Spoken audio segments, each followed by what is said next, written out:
Ok, chào thầy anh em nhé. Hôm nay mình sẽ đóng khối pin 15 cell dung lượng 6Ah. Mình sẽ vào pin 2 star dung lượng 2A mỗi viên nhé. Sau đây mình sẽ đo độ trở mọi người cùng xem.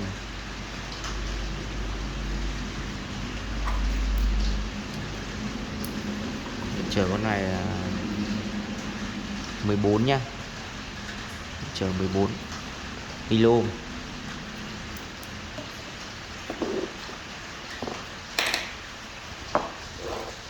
Và mạch mình vào mạch xả 65A, có cảm biến nhiệt nhé, rất chắc chắn. Đây sao mình vào đây, vỏ rất là dày, chắc chắn. Sau đây mình tiến hành làm khối pin.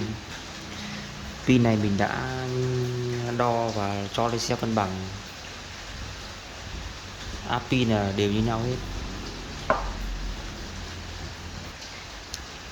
Sau đây mình sẽ dán đầu cực dương.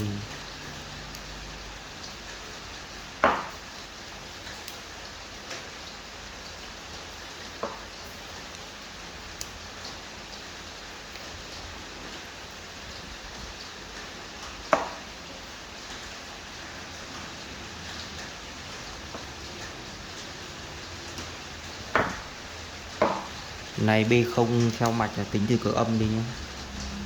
Đấy, xếp lần được so le nhau, âm dương âm dương.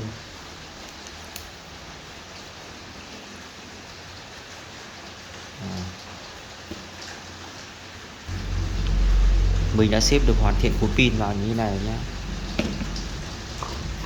Đây.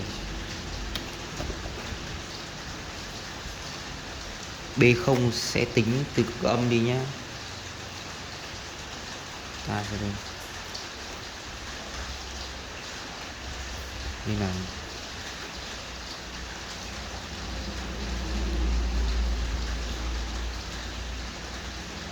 P cộng này, dương này, tính như đây đi nhé. B trừ đó. B trừ là B0 này. B0 này. Tiếp theo B1 này, B2 này, B3 này. Sau đây mình sẽ hàn khối pin nhé. Sau đây mình sẽ xếp và tiến hành hàn kẽm nhé. Đây này, chúng ta sẽ hàn cực âm trước. Sau đó các phân lớp tiếp theo là mọi người theo dõi xem. Ok, mình bắt đầu tiến hành hàn từ B0 đi nhá. Đây điểm B0 này. Đây là cực âm đấy. Mình hàn cực âm nha.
Ok, vậy một mặt đã xong. Tiếp theo mặt kia này. Đây là cực dương đây. Cực dương đầu ra nhé.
Xeo này hơi lỗi chút nên mình đi 2 lớp kẽm luôn nhé,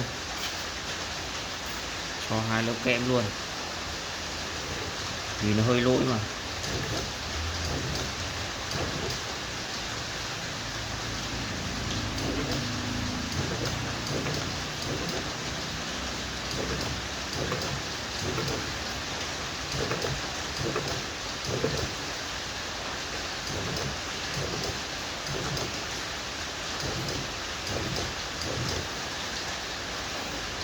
Hai lớp kẽm thôi, muối hàn có vẻ là tương đối nhá, tương đối là đẹp. Không biết mọi người như nào, nhưng riêng mình là 2 lớp kẽm 2 đầu, tiếp tục mình sẽ hàn thêm một lớp kẽm đầu dương và âm nữa, đầu dương và đầu âm nữa, vì là dòng xả ra nó cao thì nó nhanh hại pin, thì mình sẽ thêm 2 lớp kẽm cho đảm bảo dòng xả nhé.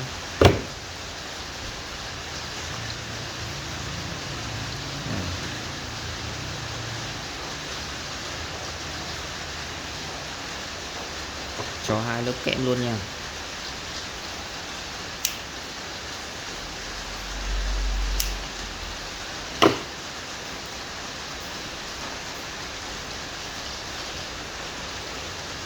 Hai lớp để đảm bảo dòng xả hơn.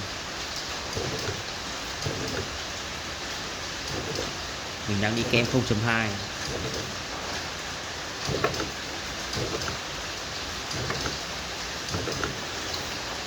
Ok, một bên này nữa, thử âm nữa.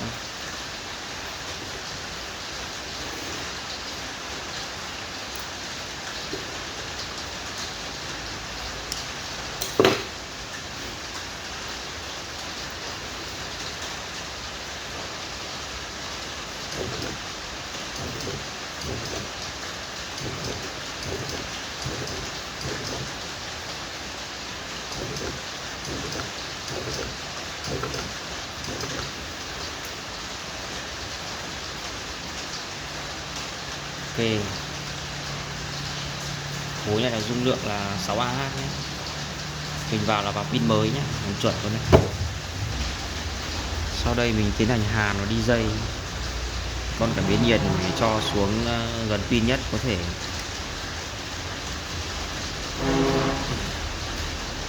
Cho xuống gần pin nhất.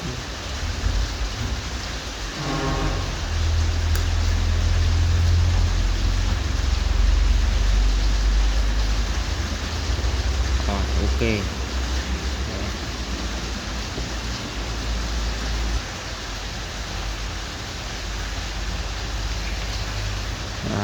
Cố định mạch, cố định mạch trước khi hàn nhá.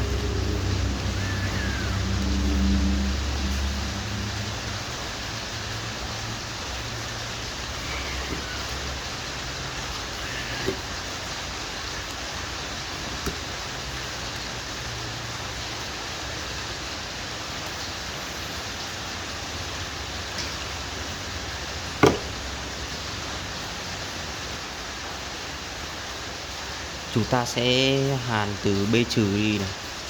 B trừ tức là cực âm của khối pin đấy. Tiếp theo đó là B1 ghế bên này.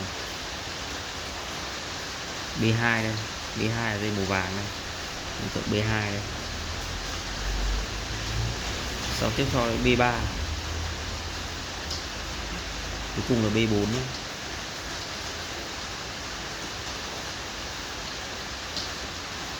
Sau cùng đó là cực dương.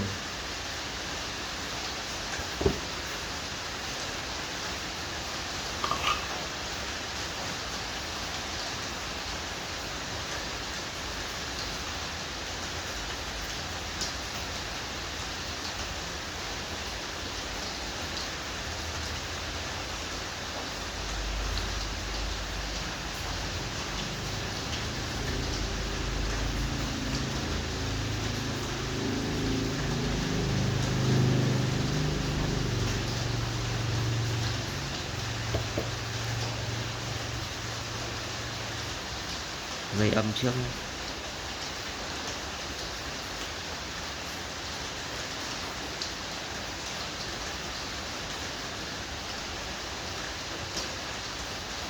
B1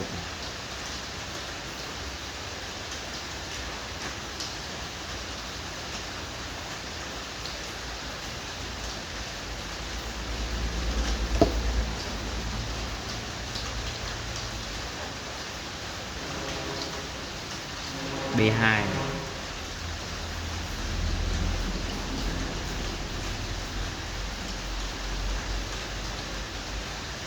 B3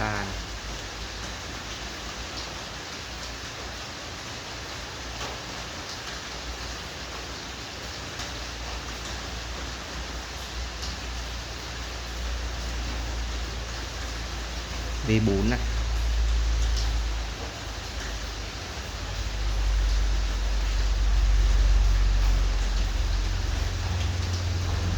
V dương đầu ra nhá.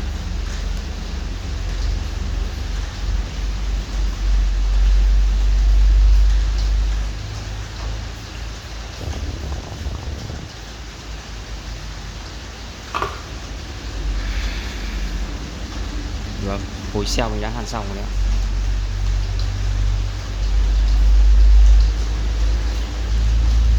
B trừ tính từ cực âm đi nhá. B trừ đây, B1 này, đây, B2 này, B3, B4 này, cuối cùng là cực âm nhé, cực dương, mình nhớ nhầm cực dương nhé. Sau đây mình dán lúc chỗ này nhá.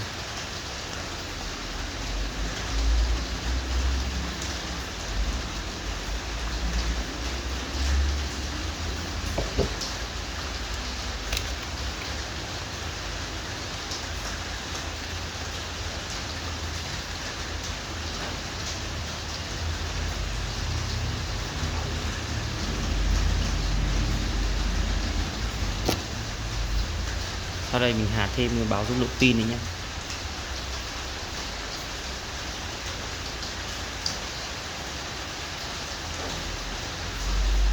Hàn vào đầu cái đầu cực dương của pin vào bên cực âm của pin. Đây mình cùng sát với chân bên này.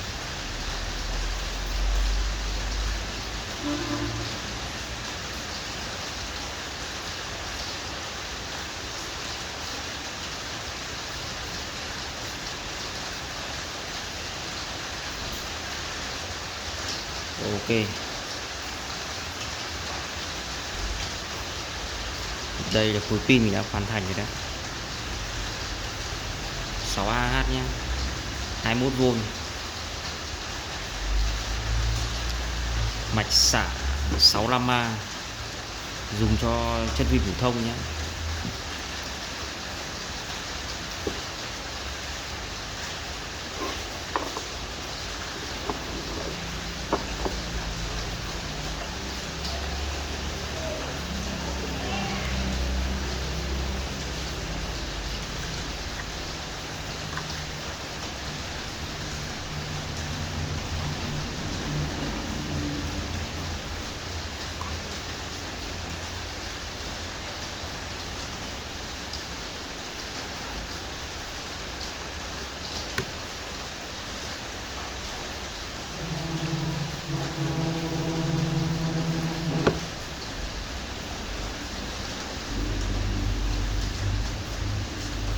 Tiến hành dặn em bảo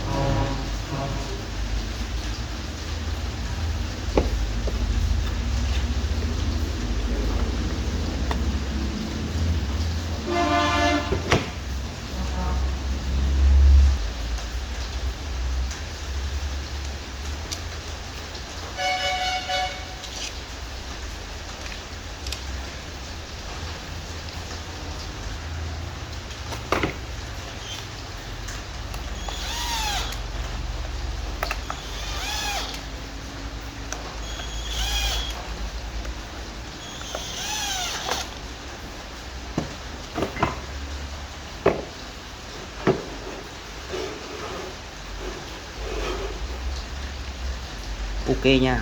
Cảm ơn người theo dõi video của mình.